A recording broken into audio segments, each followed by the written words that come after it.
In your software, there is a setting that you may need to change based on the hardware that you have. So there are two possible wide angle drivers that you may encounter. For older machines, you may see a graphite colored one like this, or for newer ones, you'll see a red colored one like this. To select it in the software, go to your settings and put a check mark by the driver that you have. So if you have the red one and you're on a newer machine, grab that red driver.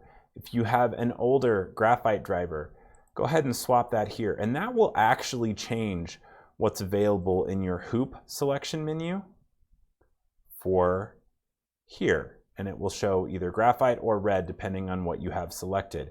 So make sure that you have this setting set for whichever driver you actually have.